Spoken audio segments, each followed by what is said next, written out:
If you're sick of the mainstream sports outlets, well, so was I. So I started my own show. I'm Shane Larson, and this is the Game Time Guru. It's different than other talk shows. I'm providing a panoramic view on sports so you can see them through a different lens. So buckle up and let's go. What's up, everybody? Welcome out to the Game Time Guru podcast. I'm your host, Shane Larson. This week, we have an amazing guest on the show. He's a friend of mine from back in high school. He played ball with me at Meridian High School, a few years younger than I, but then once he graduated, he went right into the coaching realm. You're going to want to hear about this story because he was a young coach, but you're going to hear about the grind, the grit, the determination to get into the coaching game at such a young age and what he had to go through to get where he's at now. He's the head basketball coach for the Girls Varsity program and just took home the 5A Coach of the Year for Girls Basketball Award after taking his team to the state tournament. What's up, guys? I'm excited for you guys to hear this interview, seriously. So before we get started, though, with our guest in this interview, I want you guys to remember one thing. Make sure you are subscribing to the show, whatever device you're listening to this on, whether it's an iPhone, Android, if you're on a Windows phone or Kindle, whatever it is. Make sure to hit that subscribe button. The podcast app is awesome for iPhones and iPads, any kind of, Mac, whatever. The podcast app is awesome. Make sure to check that out. Hit the subscribe button. Google Play Music for an Android phone. Easy. Hit the subscribe button. Spotify, YouTube, any podcast platform. If you subscribe to the show, though, you can listen to any of the prior episodes that we've had and the future ones coming out. It'll notify you when you have a new episode. So check those out. We have them every Friday. We're bringing on new guests, talking about new topics. And like I said in the introduction, guys, this week we have a coach. It's Coach Matt Creech. And you're going to love his story. I'm excited. As I was interviewing him, I was actually smiling while he was talking because he was telling stories about his coaching career, stuff that I didn't know about, but I could sense like the emotion and the feelings and stuff. I started feeling like I was him for a second, like, oh man, how would I feel if this happened to me, and how would I feel if I would had this pressure or if I wasn't getting paid or whatever. Like, he has these stories that you're going to want to listen to because they're extremely unique. But if you're a young coach, you're an aspiring coach, you want to get up to the next level, his story is one you definitely want to listen to because it's one that it's a realistic viewpoint of what the coaching world looks like. And he's seen so much success at such a young age because of the hard work he has put in. So you definitely want to listen up. I hope you guys enjoy this interview with Matt Creech. What's up, everybody? Welcome out to the Game Time Guru podcast. As you heard in the introduction, I've got an amazing guest on the show today. It's a guy I actually played ball with back in high school. We're talking like 12, 13 years ago.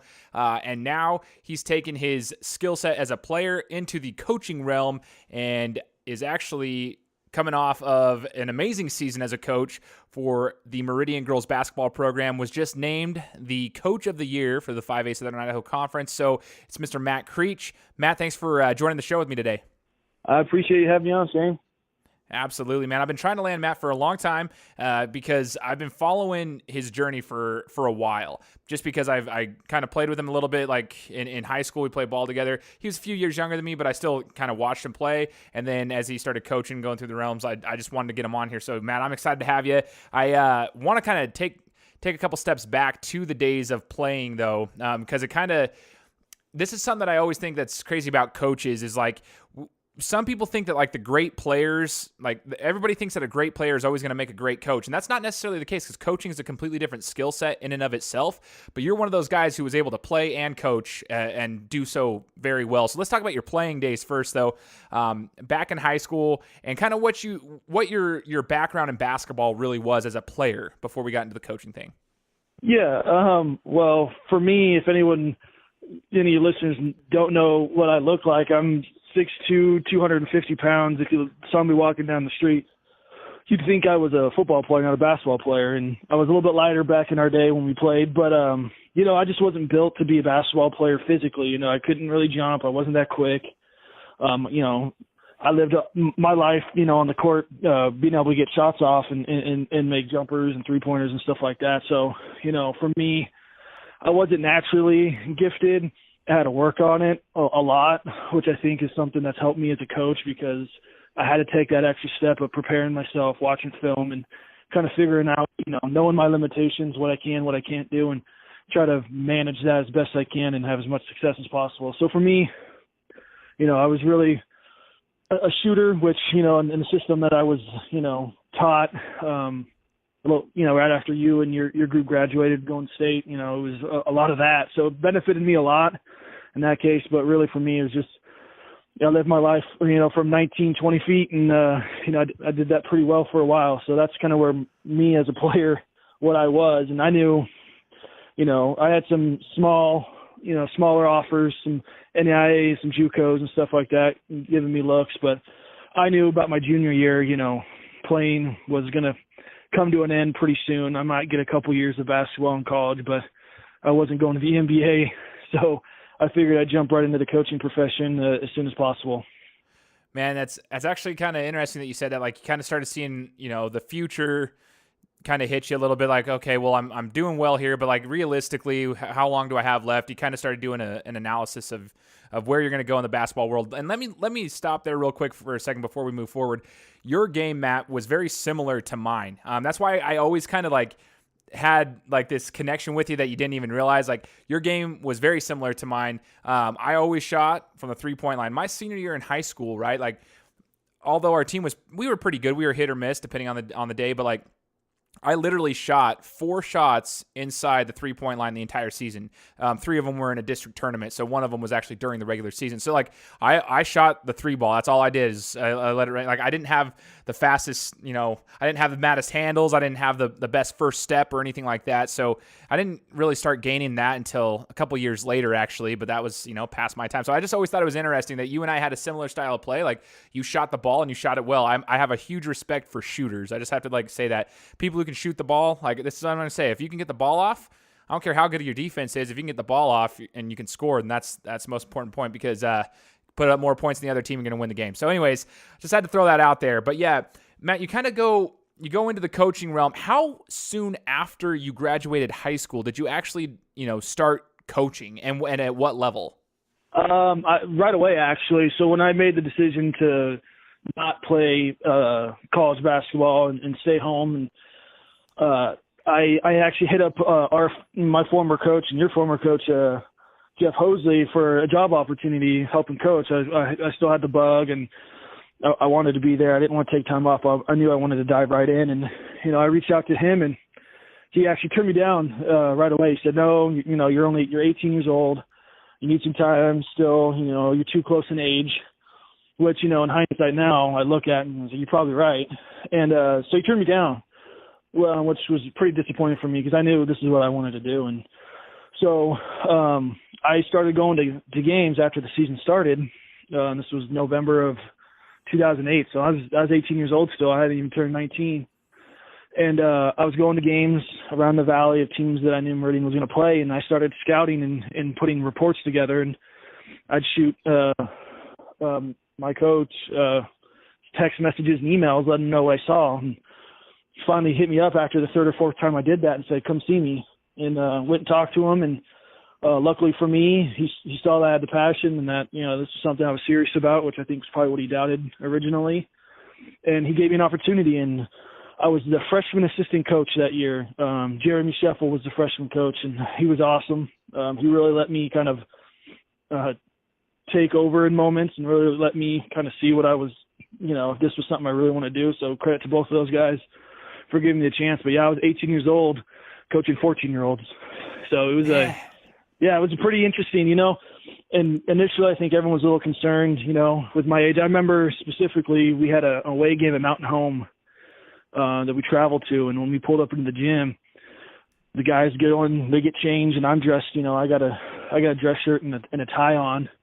And all our freshman boys on our team go out there and start getting shots up. And so I go out there and I'm rebounding, and I even took a couple shots here and there, whatnot. And a couple Mountain Home parents went up to our head coach and our administrator who came with us and was like, "Who's that kid? There's no way he's 14." And they thought I was a player at first. They're like, "He's got to be on the varsity team. Why is he with us? Why is he with the freshmen?" And I had to explain to them that I'm actually not a player. I'm a coach. So that was my first introduction, my first year with a coach, and I was a young guy, and I got mixed in a lot. I got to sit on the bench a couple times with the JV and varsity, and luckily some people still knew me from my playing days, but I got mixed up as thinking I was a player quite often. I got asked numerous times, "Oh, what are you injured with? Why aren't you suiting up?" I'm like, "Well, because I lost all my eligibility, that's why." That's actually rad though. So you that's I did not know that. So that's really funny actually. So you're coaching at the freshman level as an assistant when you're 18. So you jump into it pretty quick. You showed the grit and determination. That's what kind of caught the eye of your former coach. Got in there. Now tell me about your first season as a coach outside of like the fun stuff like right there where you're getting kind of, you're getting identified as a player. People don't know. They're getting confused. But the actual coaching aspect and what you learned during that time when you were so young, like, was it hard? Like, a lot of people will talk about when they first start coaching, especially at the high school level and at the lower levels at the high school level, the younger ages, it's hard because, like, you're not getting paid a ton. You have to work a full-time job. Some people are still in school. It just depends. They have their real lives. Tell me what you learned through that experience, your first year coaching. Yeah, it was eye-opening, really, because, as a player, you get so used to, the routine of, going to practice, going to open gyms, getting weight work in, whatever, in the weight room. But as a coach, it doesn't end as soon as practice is finished like it does for players. And you're going to practice 30, 45 an hour, minutes before, making sure your practice plan's right, and then you're staying after to make sure you plan for the next day, and if you need to make adjustments. And excuse me. I realized real quick, even at the freshman level, how much time a coach puts in. You watch a game or you coach a game, you come home, you watch film, you prepare, and it's not just the fun stuff of practice games. There's so much more to it than that. And trying to manage 10 to 15 different personalities. Some want to be yelled at, some can't handle that at all. Some need you to give them some love and attention. Some don't want it. And so it's just managing all that. There's just so much more to it than I initially thought when I first got into it. And for me, I knew I wanted to coach, but I really wanted to coach because I love basketball. And it quickly, for me at least, all the side stuff I learned in that first year of all the work it takes and the commitment every coach puts in was a challenge. And it's just a challenge I really enjoyed, and I wanted to try to figure out how I could be better at it. So for me, it was really eye-opening, and I didn't know with with working and going to school if coaching was going to be able to fit in my schedule, because it was a lot, and I don't teach, that I was even going to be able to continue it. And luckily for me, the job I had at the time, which I ended up staying at for almost a decade, that worked around that schedule and let me do it. But that first year was tough because there was so much more commitment and attention to detail that I needed to have that I didn't really understand or know when I first got into it.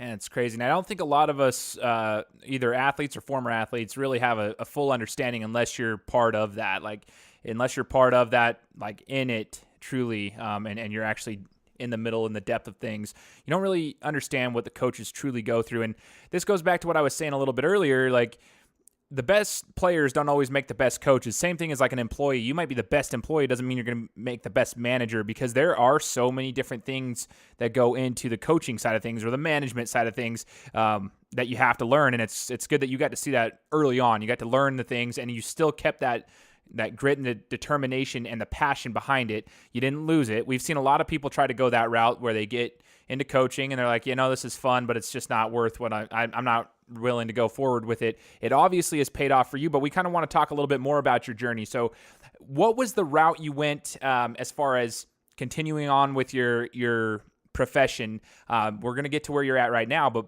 what was the next steps you took in your coaching career? Well, I'll tell you, the first couple of years was a little frustrating, a little bit of a whirlwind, just because. So, the coach I had in high school, like I mentioned, he gave me my first opportunity. But after that first year, he wasn't brought back as a coach, so a new individual came in and coached. And so then it was learning a whole new system, new personality, new way to do things. And he was there for 2 years, and then he left, and then another coach came in. And then after that year was when I made the switch to coaching girls. And so in a 5-year span, I had 4 different coaches. And it was tough because for me, I was a freshman assistant. I did that for a couple of years, and I volunteered. I didn't get paid $1 the first 4 years I coached. I was 23 years old the first time I got paid to coach, and I was 5 years in, because every year I was, you got to prove yourself, which I understood my first year. And then a new coach came in, and he wanted me to prove myself because, I'm still 19, 20 years old. And it's hard to really know if like someone at that age is really committed to what it takes. And so, yeah, my first 4 years, I went through a couple different coaches, 3 of them.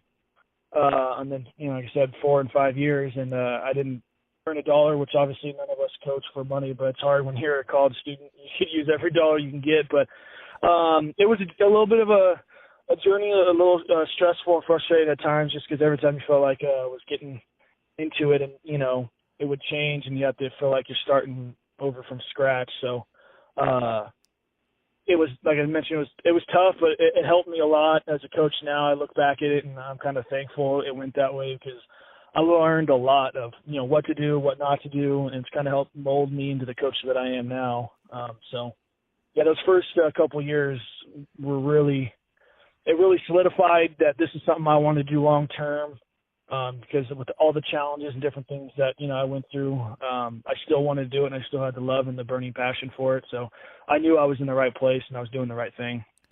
Man, that's actually crazy. I had no idea how many people, like how many coaches you were coaching under so quickly. Like, just to put this into perspective for anyone who's listening to this right now is, like, that's the same concept for a player. Like, I used to make this argument for Alex Smith. He was the former quarterback for the 49ers. He was drafted by the 49ers.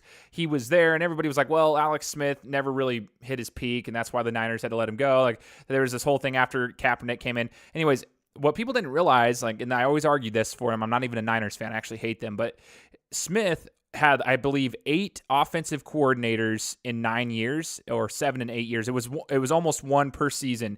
And what people don't realize is you have to learn a completely new system. And so I was like, that's extremely difficult because there's a learning curve to all this stuff. You're coming in with a brand new offense. You're coming in with new signals, new play calls, new verbiage, this and that. That's the same concept of you early in your coaching career, having a new coach come in with a new system and just a new way to run the program. And that's tough. And so it's crazy that you this is why it shows how passionate you are, Matt, because a lot of people would not have stuck with that. It's really difficult, especially not getting paid. And I mean, like you said, not everybody, you coach because you love the game, you coach because it's your passion, but you do want to get paid. I mean, that's the end goal for that. We're all human. So it's awesome to hear, and it's actually really motivating to hear that you stuck with it. Now, you said you coached 4 or 5 seasons and then went to transition into the girls basketball realm. Now, I want to talk about this for a second because I remember when I would talk to you, I'd see you here and there. I'd go over to the get some new shoes and whatnot, and I'd see you there because you worked at the Nike store for a while. And every time I'd see you, every once in a while, I'd ask you how you were doing. And I remember when you had made the transition over to women's basketball, and I wanted to ask, the changes, what was the transition over to girls basketball like compared to men's, because of the, it's a different game in a sense. There's a little bit different strategy. I kind of want you to break that down for us. Yeah. Basketball's basketball. There's a million ways to skin a cat. It's all the same. You're teaching pick and rolls, you're teaching, your man principle, zone principles, whatever. But the way you go about it is different. And my first year coaching girls was, it was eye-opening. I learned a lot. It's probably my biggest year of growth as a coach because, when you coach boys, you get a little bit spoiled as a coach because we inherently watch sports from a young age. So, when you and I first met, I think that's something we had a passion about because you had Bear Kobe's, and I was a big Kobe fan. We talked about Kobe Bryant all the time, and that was just a conversation. We talked about NBA, college, this and that, whatever. And that just doesn't happen as much with girls. So just the overall knowledge of the game, and not even just knowledge of X's and O's, but just the history, just the references. I remember I tell this story all the time to people when they ask me the differences. And I remember it was my first game coaching. I remember so clearly coaching girls. I was the JV head girls coach at Meridian. And I remember we were playing at CUNA High School. First game ever. I was just nervous as can be. But I remember I put on my whiteboard, our starting lineup, our game plan, offensively, defensively, things, we wanted to make sure we executed and all this stuff. And I remember I always put a quote on my board that I feel is, relevant to us for that game or that week. And I remember I put up a quote from Larry Bird that I thought just fit perfectly. It was, first game of the year, first game, for me with this group. It was a great quote. I can't remember exactly what the quote was, but it was Larry Bird. And I say my spiel, I talk, I feel like I'm motivating, I'm ready to go. And okay, any questions? And I had 4 girls raise their hand. And all of them had the same question. Who's Larry Bird? And that's when I kind of my jaw dropped and I kind of slapped my side of my head like, you're kidding, right? Larry Bird, Larry Legend, and they're just looking at me deer in the headlights. I had no idea. And that was my introduction to girls basketball. And, I would say the biggest, it helped me as a coach because I realized some of the things I've been spoiled with as a boys coach was some of the verbiage. It just wasn't as well known by the girls. Some of them knew it, a lot of that stuff, but some of them didn't. And it's not their fault. They just, they don't watch sports religiously like a lot of guys do. And so I had to really figure out ways to communicate to my girls the same stuff for them to understand, whereas with boys, you can just, you can rattle off different things, and they just know it because they've been around it for so long. And the game's changed the last few years with girls, with club sports and girls playing year-round. It's not as big a deal as it was 7-8 years ago when I first started coaching girls, but that was my first introduction. That's when I'm like, okay, it's got to be a little bit different. And that first year, that team, great girls, worked hard, not really the most talented group, but we struggled a little bit, and honestly, probably a little bit of that was because of me, because I was trying to work through some of those changes of how to communicate properly for them to understand and be able to execute it at a high level, and that really helped me a lot because for me, I was a junkie with the X's and O's, so I'd spew off things about what's in this and backside, weak side, screens. We're talking about the flex offense, and none of them knew what that was. And so I really had to kind of pump the brakes, slow it down, and kind of go step by step. And once I learned how to do that efficiently, it's definitely helped my teams perform better and me perform better as a coach. So that was my first introduction to girls basketball. That is so funny to me. That's insane. And it's cool because it's not to make fun of anything. It's just that's just kind of the nature. And I love how you broke that down. You're not saying it in a disrespectful way. It's just a different culture in a sense. The way that we as guys are brought up, kind of that's just in our culture and our DNA almost. And typically you don't find that as often with the females. But as you're talking and I'm learning this story with you, I guess it's fitting for your whole journey through the coaching world, though, transitioning from different schemes, different coaches, this, then you go into coaching girls ball, and then you have to kind of transition into and how you can communicate with them properly to be effective as a coach and as a team. So it's kind of fitting throughout your whole career. Now, this is where I want to get into. It's where you're at now. Now, for anybody listening, Matt and I have referenced this a couple times. We both went to Meridian High School. We were just a few years apart. We went to Meridian High School, but historically, when I was going through school, and even for just a few years later, the girls basketball program at Meridian struggled immensely. Just to the coaching. We had good coaches, but it just seemed like, a lot of the girls we didn't have the talent pool that a lot of the other schools had. And I think we struggled with that. And I remember, honestly, this is a story, Matt, maybe you remember this because it was my senior year. And I'm not trying to make fun of the girls program, but I do remember them playing a very good Boise high school team, and they lost by 70 points. And our coach actually called us in that day because it was when the seasons were kind of crossing over each other. It was the beginning of our season and whatnot. And, he told us not to say anything because it wasn't a typo in the newspaper. He's like, that's not a typo. The score for the game is not a typo. That's what the score was. Do not say anything and be respectful to the girls team and show support for them. And that's how bad it was. Like, as far as like it was just hard. The girls programs just struggled immensely through, a good 5 or 6 year span. But now looking at where it's at, it's insane, and you have a large part to do with that. So I want to talk about that when you got to the varsity ranks and how you basically took over. I remember when you got the call and you were excited about it and you announced it and you started telling people publicly like what your goals were. And I want you to talk about your varsity experience when you took over and what your expectations were, and then how you've been able to implement those strategies.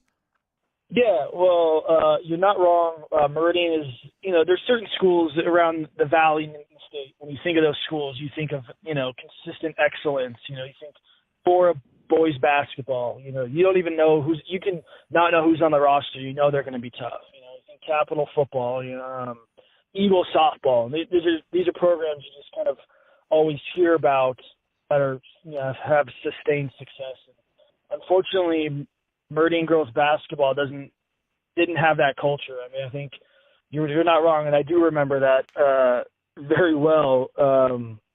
That situation, they got blown out, and unfortunately that happened pretty frequently. And I remember I was friends with a lot of the girls on that team when I was in high school, and there's some good athletes, and some who went and played college, sports, and maybe not basketball, but in other things.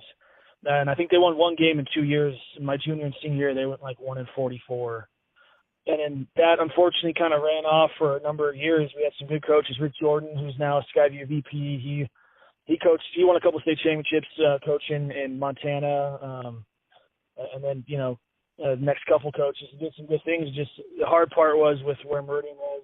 Mountain View opened, and that kind of took some of the talent pool away. And then Rocky opened, and the same thing kind of happened. And so every time any kind of momentum was gathering, unfortunately that would change with, new schools opening and the boundaries changing. But for us, I think Meridian's had four or five winning seasons in the last 15, 20 years. Because of that, when I took over, they'd won 9 games the previous 3 years. It was a little bit dysfunctional with kids, whether they were playing, whether they weren't. We had some kids who should have been playing basketball that hadn't in the past. And, for me, it was just trying to change that culture. I'd been at Meridian High School as obviously a student and as a player. I mean, I'd been coaching there for a long time, and I really just wanted kids to buy in to, what Meridian was about and bleeding that blue and gold. And, I always tell my girls, we're here to have fun. And that's really bottom line and to learn stuff. We don't really focus. Obviously, we want to win, and we talk about, winning and being successful. But the biggest thing for us to be successful is to get better every single day. It does not matter, how you perform in November. It's how you perform in January. And the only way you perform well in January is by putting all the time and the effort in, over the course of those 2-3 months of the season. And we want to have fun, and it's hard to have fun when you lose. So we were focused on having fun and getting better, and we let the results of that process take over. It's taken a little bit of time. This is my 3rd year.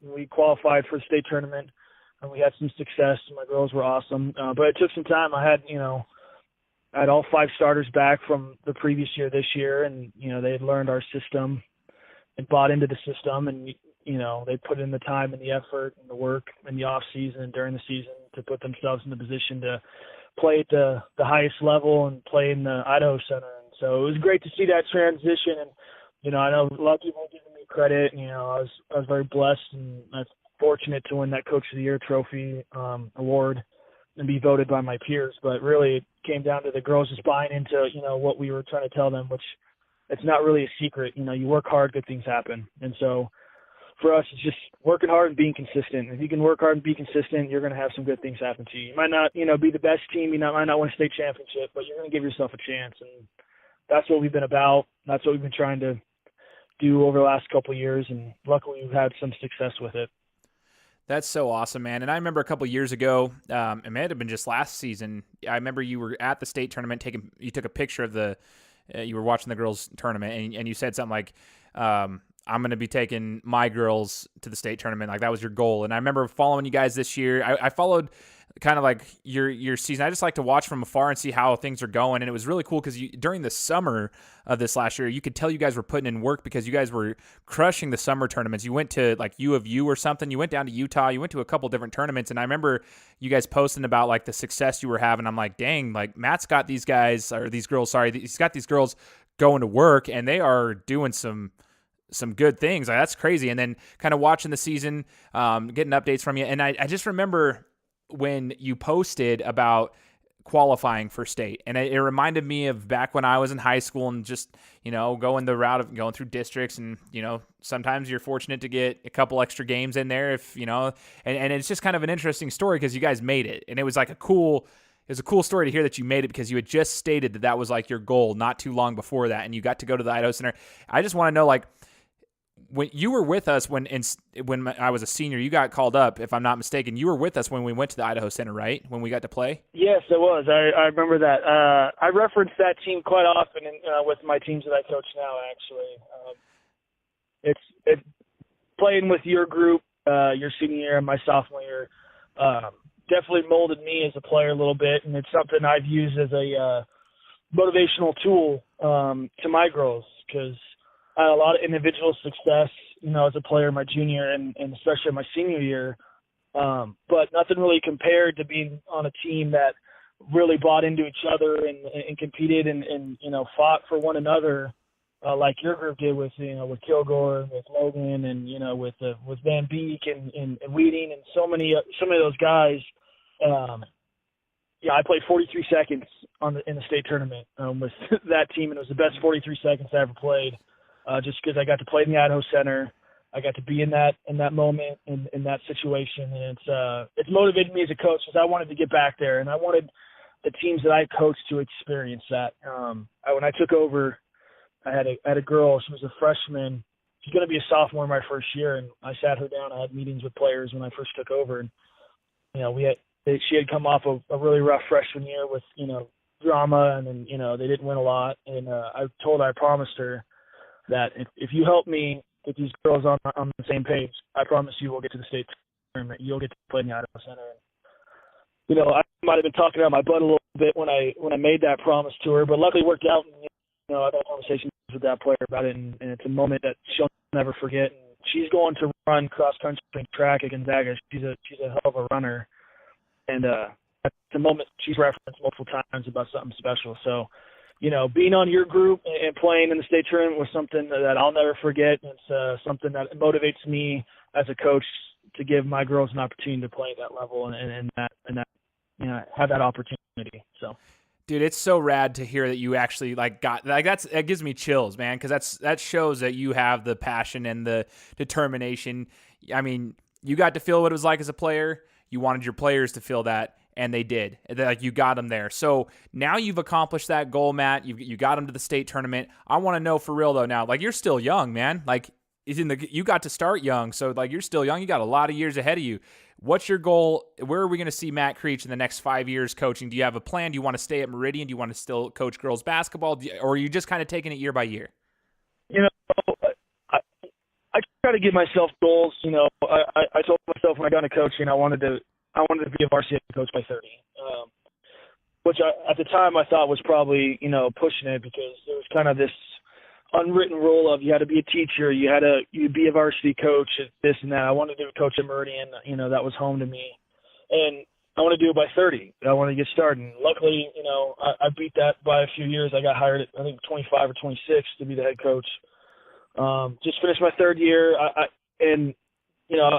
My biggest goal is getting the girls to the state tournament and having to experience that right now for me.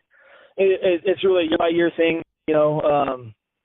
I want every team I have to experience that opportunity. I'd like to say in 5 years I have a state championship. I'd love to have a banner hanging up in the gym at Meridian High that represents what, me and my coaches and my players have accomplished. Selfishly, I wouldn't mind it.